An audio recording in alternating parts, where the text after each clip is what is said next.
Donc, qu'est-ce que c'est que le storytelling? Le storytelling, comme son nom l'indique, c'est story, donc histoire, et puis telling, dire.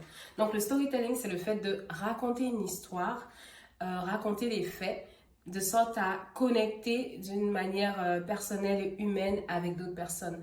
Donc, le storytelling en marketing, on l'utilise au fait pour pouvoir connecter avec l'audience, avec les clients et les faire se retrouver, donc s'identifier dans le produit, dans le service qu'on veut vendre.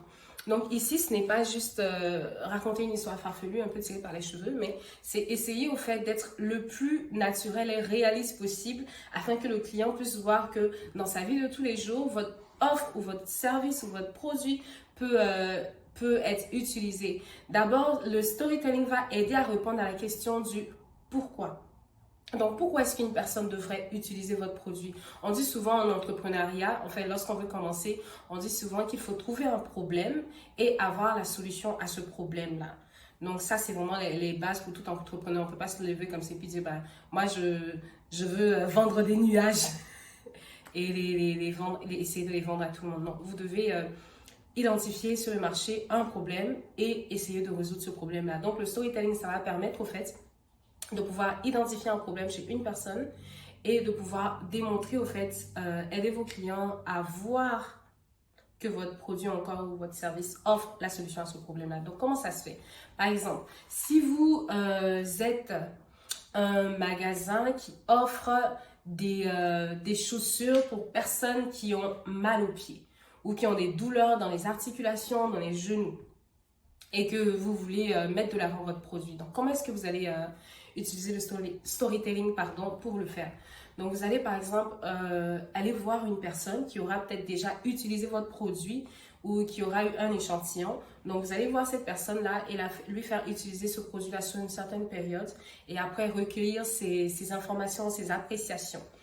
Et à la suite de ça, si la personne est d'accord, vous allez bien sûr la mettre de l'avant, mettre son histoire, son nom, sa personne de l'avant pour dire aux gens, ok, telle personne a essayé et elle est satisfaite. Donc, on ne va pas juste dire, ok, Marie qui habite à Chicoutimi a utilisé le produit, elle est satisfaite. Non, dans le storytelling, on va encore plus loin parce que vous devez raconter l'histoire de Marie. Donc, vous pouvez même aller à la genèse de son besoin. Donc ici, par exemple, si Marie est une personne qui s'est malheureusement blessée à la cheville ou blessée au genou parce qu'elle était sportive, vous allez dire, oh, voici Marie. Marie habite dans la région de Chicoutimi. À 13 ans ou à 15 ans, Marie s'est fait mal. Donc, résultat, elle ne peut pas porter des chaussures ordinaires. Mais Marie adore faire du sport ou elle adore marcher. Et après avoir été dans plusieurs magasins, après avoir testé des Nike, des Adidas, des Feel Flawless ou n'importe quoi, Marie ne trouvait pas au fait chaussures à ses pieds où elle avait toujours cette douleur-là. Mais nous, notre solution, donc chaussures pour tous, nous avons vu avec Marie, nous lui avons parlé et essayé de savoir ses besoins. Et nous lui avons proposé des chaussures adaptées au fait à sa cheville, à son pied. Donc, après 6 mois d'utilisation, par exemple, après 6 mois d'utilisation, après 3 mois d'essai, Marie s'est rendue compte qu'elle pouvait marcher 3 heures par jour ou 5 heures par jour sans avoir mal. Sans avoir mal. Et cette chaussure lui fait qu'elle arrive à marcher aisément, avec plus de confort, avec plus de confiance et à vaquer à ses occupations sans problème. Et résultat, Marie a pu perdre 5 kilos. Donc voilà, donc Marie recommande ce produit-là.